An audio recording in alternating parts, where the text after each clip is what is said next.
तो chapter 7 deal करता है process to compel the production of things.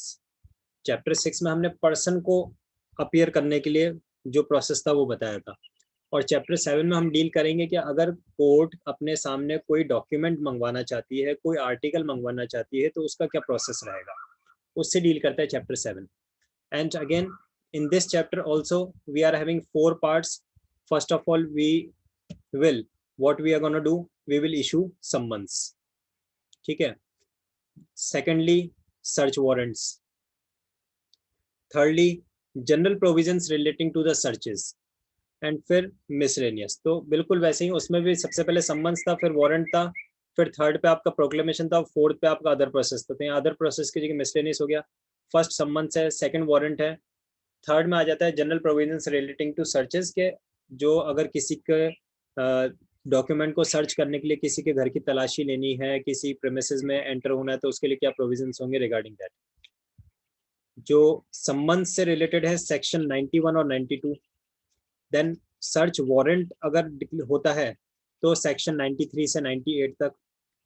General provisions 99 to 101 है, और अदर मिसलेनियस 102 से लेकर 105 तक का है। ये अपना टोटल चैप्टर नंबर 7 होता है। आज मेरे ख्याल से हम 2 से 3 सेक्शंस कवर कर पाएंगे इसमें। तो एक ओवरव्यू स्टार्ट करने से पहले कुछ चीजें इसमें और नई लिखी हुई हैं। Code of criminal procedure 1973, act number 2 of 1974. It was enacted on 25th of January 1974 and was enforced from 1st April 1974. Date of enforcement क्या है इसकी, 1 अप्रैल 1974। और सभी कोड, सभी एक्ट्स के एक ड्राफ्टिंग कमिटी होती है, एक लॉ कमीशन होता है, और उसका कोई ना कोई हेड या चेयरमैन होता है। तो हमें सभी के पता होनी चाहिए, जैसे कि एविडेंस एक्ट को भी हम पढ़ रहे हैं, तो उसमें सर जेम्स स्टीफन हमने पढ़ा था। So who was the chairman of the drafting committee of CrPC? Shri के Sundaram was the chairman of this committee who formed this, who just compiled this code of criminal procedure 1973. And this code of criminal procedure 1973 was the result of 41st law commission। 41st law commission ने इसकी recommendations दी थी, और उसके through ये existence में आया था। ये कुछ ऐसे जनरल प्रोविजंस हैं जिसमें से प्रीलिम्स के क्वेश्चन कई बार बन जाते हैं, और बेयर एक्ट में ये आंसर आपको बिल्कुल भी नहीं मिलेंगे, that who was the chairman, which law commission was it was, तो ये आपको बेयर एक्ट में बिल्कुल भी नहीं मिलते हैं, ठीक है। तो शुरू करते हैं हम लोग अपने फर्स्ट पार्ट से, कि अगर कोई भी कोर्ट अपने सामने किसी डॉक्यूमेंट्स को या किसी आर्टिकल को मंगवाना चाहती है, तो वो सबसे पहले क्या करेगी, उस पर्सन को सम्मन्स इशू करेगी जिस पर्सन के पोजीशन में वो डॉक्यूमेंट्स या फिर वो आर्टिकल है, ठीक है। सिंपल सा लॉजिक है। सपोज मेरे पास में कोई डॉक्यूमेंट है और कोर्ट चाहती है कि वो डॉक्यूमेंट कोर्ट में प्रेजेंट हो। Court wants me to produce that particular document in the court of law in front of it. So what the court gonna do, मेरे पास में एक इन्विटेशन भेज देगी कि भाई आप ये जो डॉक्यूमेंट है ये कोर्ट में प्रेजेंट कीजिए। सम्मन्स याद होगा आपको, summons is a invitation. So section 91 deals with that only, that is for the summons to produce documents or other things। कोई भी ऐसी चीजें जो कोर्ट चाहती है कि उसके सामने प्रेजेंट किया जाए, उसके लिए उस पर्सन को वो सम्मन्स इशू करेंगे। देखिए क्या लिखा है, whenever any court or any officer in charge of the police station। अब यहाँ पे इम्पोर्टेंट बात क्या आ गई, यहाँ पे इम्पोर्टेंट बात ये आ गई कि सिर्फ कोर्ट ही नहीं, बल्कि अगर कोई officer in charge of the police station अगर ये चाहता है किसी डॉक्यूमेंट का प्रोडक्शन, तो वो भी ऐसा कर सकता है, ठीक है। कोर्ट भी सम्मन्स इशू कर सकती है, और ऑफिसर इंचार्ज अगर ऐसा कोई चाहता है तो वो रिटर्न में ऑर्डर इशू कर सकता है। पुलिस स्टेशन, जो officer in charge of the police station है, वो सम्मन्स तो इशू नहीं करेगा, उसके पास पावर ही नहीं है। सम्मन्स कैन बी इशूड और the warrant can be issued by the court only. But अगर कोई officer in charge of the police station है and during the investigation process उसे लगता है कि कोई डॉक्यूमेंट जो किसी के पोजीशन में है वो लिया जाए, तो उसके लिए वो officer in charge of the police station can issue the order in writing, ठीक है। तो देखिए क्या लिखा है, व्हेन एनी कोर्ट और any officer in charge of the police station desire to produce any document for the purposes of any investigation. अब किस किस पर्पज के लिए हम ऐसा डिमांड कर सकते हैं वो यहाँ पे स्पेसिफाइड है। So for the purposes of any investigation और इंक्वायरी और ट्रायल और अदर प्रोसीडिंग, यानी कि कोर्ट होगा तो कोर्ट के लिए क्या चाहिए, कोर्ट इंक्वायरी करता है, ट्रायल करता है, प्रोसीडिंग करता है। और इन्वेस्टिगेशन कौन करता है, investigation officer in charge of the police station करता है। ये बात आपको याद होगी, सेक्शन 2 में हमने पढ़ा भी था। इन्वेस्टिगेशन पुलिस ऑफिसर करता है और इंक्वायरी कोर्ट ऑफ लॉ में होता है। ठीक है। सो अगर किसी को ऐसा लगता, किसी पुलिस ऑफिसर या कोर्ट को डॉक्यूमेंट की रिक्वायरमेंट लगती है for the purposes of any investigation or inquiry or trial or other proceeding, such court may issue a summons or such officer a written order। तो अगर कोर्ट इशू करेगी तो क्या इशू करेगी, कोर्ट विल इशू अ सम्मन। And अगर वो officer issue करेगा तो क्या करेगा, written order. Police officer do not have the power to issue summons, so police officer will issue written orders to the person in whose possession or power such documents requiring him to produce it। और किसको issue किए जाएंगे summons या फिर ये written order, जिसके position में वो डॉक्यूमेंट्स हैं उसके नेम पर इशू किया जाएगा और उसमें लिखा जाएगा कि ये डॉक्यूमेंट हमें चाहिए या आप हमारे सामने प्रेजेंट कीजिए। अब बात ये आती है कि सपोज मेरे लिए सम्मन्स आया है तो उस डॉक्यूमेंट को क्या मुझे वहां लेके जाना जरूरी है, क्या क्या ऐसा हो सकता है कि मैं किसी और के थ्रू भेज दूं, मैं अपने किसी एजेंट के थ्रू भेज दूं, मैं अपने प्लीडर के थ्रू भेज दूं, is it possible? So yes it is possible. साफ साफ लिखा हुआ है, that is mere production of document or thing is sufficient for the compliance of this section। जो सेक्शन 91 सबसेक्शन 1 में डॉक्यूमेंट डिमांड किया गया है बाय द कोर्ट और बाय द पुलिस ऑफिसर, इसको और जिस पर्सन के नाम पे सम्मन्स इशू हुआ है उस पर्सन को पर्सनली लेके जाना, इन पर्सन वहां पे अवेलेबल होना जरूरी नहीं है। मियर प्रोडक्शन ऑफ द डॉक्यूमेंट, जो डॉक्यूमेंट डिमांड किया गया वो डॉक्यूमेंट आप किसी और के थ्रू भी भेज देते हैं, that will be the sufficient compliance of this section. ठीक है। सबसेक्शन 3 देखिए क्या लिखता है, nothing in this section nothing in this section shall be deemed to affect। अब कुछ यहाँ पे प्रोवाइजो काइंड ऑफ दे रखे हैं कि जो इस सेक्शन में डॉक्यूमेंट्स को प्रोड्यूस करने से रिलेटेड बातें कही गई हैं वो अप्लाई नहीं हुई कुछ चीजों पे। किस चीज पे अप्लाई नहीं होंगी, पहली बात, shall not affect section 123 and section 124 of the Indian evidence act. तो मैं आपको रेफरेंस के लिए बता देता हूँ, section 123 of Indian evidence act में दे रखा है evidence as to affairs of the state, यानी कि कंट्री के कोई अफेयर से रिलेटेड जो डॉक्यूमेंट है, जो कि हम कह सकते हैं confidential records of the country होते हैं। ठीक है, आर्मी नेवी एयरफोर्स वाले जो होते हैं या गवर्नमेंट के कोई सीक्रेट डॉक्यूमेंट्स होते हैं, तो उन पे ये चीज अप्लाई नहीं होगी। ऐसा नहीं है कोर्ट और पुलिस ऑफिसर इशू कर दे सम्मन्स कि भाई जो कॉन्फिडेंशियल डॉक्यूमेंट्स है वो लेके आओ। तो section 123 of Indian evidence act जो है वो अप्लाई होता है किस पे, evidence as to the affairs of the state, affairs of the state पे। और जो सेकंड है section 124, section 124 of the Indian evidence act apply होता है ऑफिशियल कम्युनिकेशंस पे। ऑफिशियल कम्युनिकेशन का मतलब होता है कोई ऑफिस है, गवर्नमेंट ऑफिस भी हो सकता है, अदर कोई ऑफिस हो सकता है, उन ऑफिस में जो ऑफिशियल कम्युनिकेशंस होते हैं, जो डिपार्टमेंटल डिस्कशंस होते हैं जिसको पब्लिकली रिवील नहीं किया जा सकता, ऐसी चीज भी नहीं प्रोड्यूस की जाएगी। तो इसमें साफ साफ लिख दिया है section 91 will not apply to the section 123 and 124 of Indian evidence act, यानी कि कोई भी पुलिस ऑफिसर या फिर कोई भी कोर्ट इन चीजों को डिमांड नहीं कर सकती, पहली चीज। दूसरा, इसमें पॉइंट नंबर बी में क्या दिखता है, that is nothing in this section shall be deemed to apply, देखिए ये भी इंपॉर्टेंट है, to apply a letter, post card, telegram और अदर डॉक्यूमेंट और एनी पार्सल और thing in the custody of the postal और टेलीग्राफ अथॉरिटी। ये भी इंपॉर्टेंट बात हो गई, यानी कि अगर मेरे पोजीशन में कोई डॉक्यूमेंट है तो कोर्ट मेरे अगेंस्ट में सम्मन्स इशू कर सकती है कि भाई आप ये डॉक्यूमेंट कोर्ट में प्रेजेंट करो।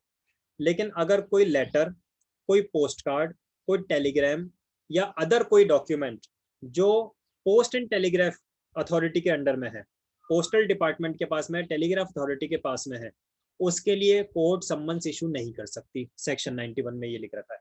ठीक है, तो ये इंपॉर्टेंट है, जो आपका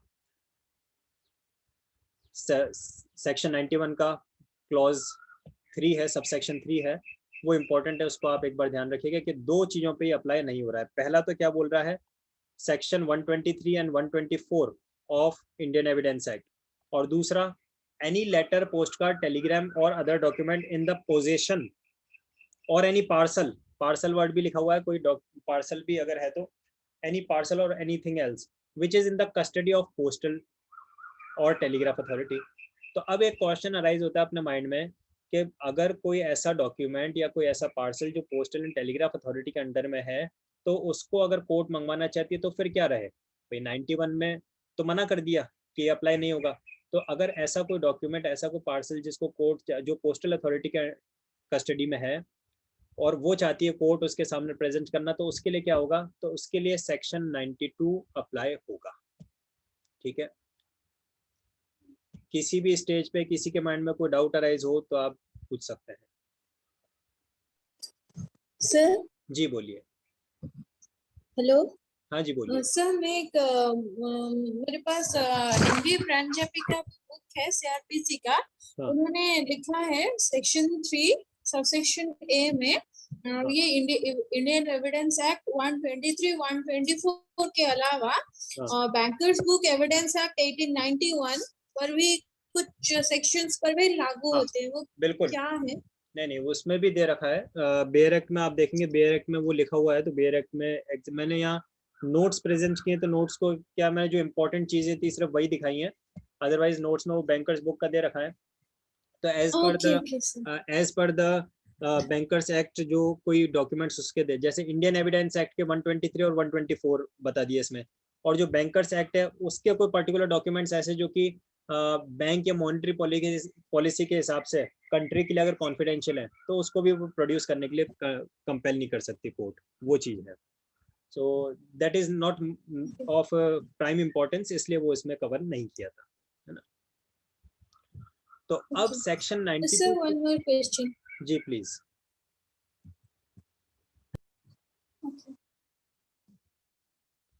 सो सेक्शन 92 में बता रहा है, अब देखिए साफ साफ, जैसे कि अभी हमने पिछले सेक्शन में देखा था कि पोस्टल अथॉरिटी के अंडर में अगर कोई चीज है तो वो सेक्शन 91 में कोर्ट नहीं मंगवा सकती। तो procedure as to letters and telegrams, जो लेटर्स, जो टेलीग्राम्स या जो कोई पोस्टल अथॉरिटी के अंडर में था, कोई पार्सल वगैरह भी, उसको अगर डिमांड करना चाहती है, कोर्ट चाहती है, तो उसके लिए क्या होगा, तो उसके लिए आप देखें कुछ पावर्स दे रखी है, स्पेशल पावर्स स्पेशल कोर्ट्स को दे रखी है। हर कोई तो नहीं कर सकता, but district magistrate, chief judicial magistrate, court of session और द हाई कोर्ट में ऑर्डर, तो ये चार आपको बता रखे हैं, और इस पर क्वेश्चन भी बन जाता है कि भी किस किस के पास में पावर है। इसका मतलब क्या है, अगर जुडिशियल मैजिस्ट्रेट फर्स्ट क्लास की बात करें, जुडिशियल मैजिस्ट्रेट सेकंड क्लास की बात करें, they do not have the power, fine.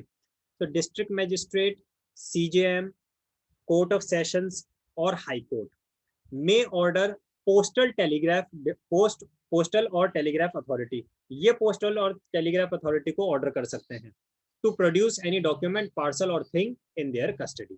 यानी कि अलाउड ये भी है, पर यहाँ पे पुलिस ऑफिसर कोई ऑर्डर नहीं इशू कर सकता, और जो कोर्ट्स यहाँ पे मेंशन किए उन कोर्ट्स के अलावा दूसरे नहीं कर सकते। तो अब मान लीजिए किसी दूसरे कोर्ट में केस चल रहा है, कोई जो प्रोसीडिंग है, कोई ट्रायल है, वो जुडिशियल मैजिस्ट्रेट फर्स्ट क्लास के पास चल रहा है या एग्जीक्यूटिव मैजिस्ट्रेट के पास चल रहा है, वो क्या करेंगे फिर, वो कैसे डिमांड करेंगे, तो उसके लिए सबसेक्शन 2 आता है।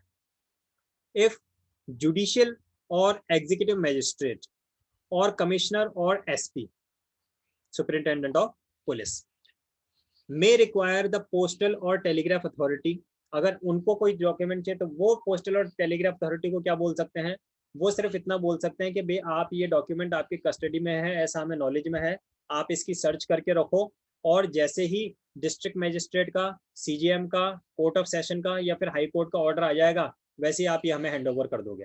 समझ में आया सिचुएशन। सबसेक्शन 1 में बोलता है कि ये 4 कोर्ट्स हैं जिनके पास अथॉरिटी है टू इशू द ऑर्डर, वो तो डायरेक्ट ऑर्डर दे देंगे।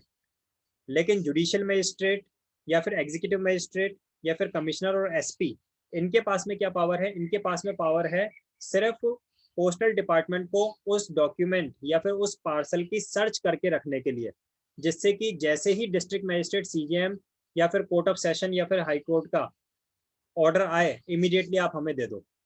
यानी कि वेट तो करना पड़ेगा उनको district magistrate, CGM, court of session और हाई कोर्ट के ऑर्डर का, बिना उनके ऑर्डर के वो तो नहीं देंगे, लेकिन सर्च करने के ऑर्डर जरूर दिए जा सकते हैं। ये था सेक्शन 92 कि पोस्टल अथॉरिटी या पोस्टल डिपार्टमेंट के अंडर में कोई भी आर्टिकल, कोई भी पार्सल, कोई भी डॉक्यूमेंट अगर रखा है उसको कैसे प्रोड्यूस करा जा सकता है। ये हमने फर्स्ट पार्ट इसका देखा, इसका process to compel the documents by summons. जैसे कि मैंने आपको बताया 4 पार्ट्स में डिवाइडेड है पूरे चैप्टर हमारा। तो फर्स्ट पार्ट में हमने क्या किया था, समन्स टू प्रोड्यूस इशू किए थे, डॉक्यूमेंट को प्रोड्यूस करने के लिए, समन्स इशू करने के लिए बात कही। तो सेक्शन 91 और 92 को हमने देखा। इसके बाद में अब वो समन से नहीं आता है, फिर हम सर्च वारंट इशू करेंगे। नहीं अगर मालूम पड़ पा रहा है कि भाई किसके कस्टडी में है, तो हम क्या करेंगे, सर्च वारंट इशू करेगी कोर्ट कि जाओ उसके घर की तलाशी लेके आओ। मूवीज वगैरह में देखा होगा ना आप लोगों ने, बोलते हैं कि भाई हम आपके घर की तलाशी लेने आए हैं, तो उस तरह से सर्च वारंट इशू करेंगे। और फिर general provisions relating to search वगैरह क्या होंगे वो बताए जाएंगे। तो सेक्शन 93 से हम अपनी कल की क्लास में कंटिन्यू करेंगे। अभी मैंने आपको 91 और 92 जो बताया है, इसमें सिर्फ इतना बताया कि सबसे पहले 91 में कोर्ट और officer in charge of the police station के पास में पावर है किसी भी डॉक्यूमेंट को प्रोड्यूस करवाने के लिए। जब कोई डॉक्यूमेंट को प्रोड्यूस करवाने के लिए कोई सम्मन आता है या कोई पुलिस का ऑर्डर आता है, तो पर्सन को इन पर्सन जाना कंपलसरी नहीं है। मियर sending that document through other person will be sufficient. वो दूसरे के थ्रू भेज देगा, वो भी सफिशिएंट माना जाएगा। और अगर कोई डॉक्यूमेंट पोस्टल डिपार्टमेंट के अथॉरिटी में है या कोई पार्सल या कोई भी आर्टिकल, तो उसके लिए यहाँ पे समन्स इशू नहीं किए जाएंगे। उसके लिए फिर सेक्शन 92 अप्लाई होगा। सेक्शन 92 में क्या बोला, एक तो डिस्ट्रिक्ट मजिस्ट्रेट या फिर चीफ जुडिशियल मजिस्ट्रेट या फिर आपका कोर्ट ऑफ सेशन या फिर हाई कोर्ट, ये 4 कोर्ट के पास में अथॉरिटी है, पोस्टल डिपार्टमेंट को ऑर्डर करेंगे उस डॉक्यूमेंट को, उस पार्सल को प्रोड्यूस करने के लिए। और अगर जुडिशियल मजिस्ट्रेट या फिर एग्जीक्यूटिव मजिस्ट्रेट या फिर कमिश्नर और एसपी, ये लोग अगर चाहते हैं किसी डॉक्यूमेंट के पोस्टल डिपार्टमेंट से, तो वो क्या करेंगे, वो पोस्टल डिपार्टमेंट को सिर्फ ये ऑर्डर दे सकते हैं उसको सर्च करने के लिए कि भी आप अपने पास में ढूंढ के रख लो। फिर जैसे ही डिस्ट्रिक्ट मजिस्ट्रेट का या फिर कोर्ट ऑफ सेशन का या फिर हाई कोर्ट का उनका ऑर्डर आएगा, इमीडिएटली आप दे देंगे। उनके ऑर्डर के बिना तो नहीं देंगे, ऑर्डर उनका फिर भी कंपलसरी रहेगा। तो सेक्शन 91 92 अभी हमने डिस्कस किया और आज की क्लास हम यहीं पे स्टॉप कर रहे हैं, ये सीआरपीसी की। अब से जस्ट 10 मिनट बाद हम इंडियन एविडेंस एक्ट की क्लास लेंगे और उसके लिए नोट्स मैंने ऑलरेडी शेयर की हुई हैं, है ना। अभी कोई डाउट अगर आप पूछना चाहते हैं तो अभी पूछ सकते हैं 91 और 92 से रिलेटेड।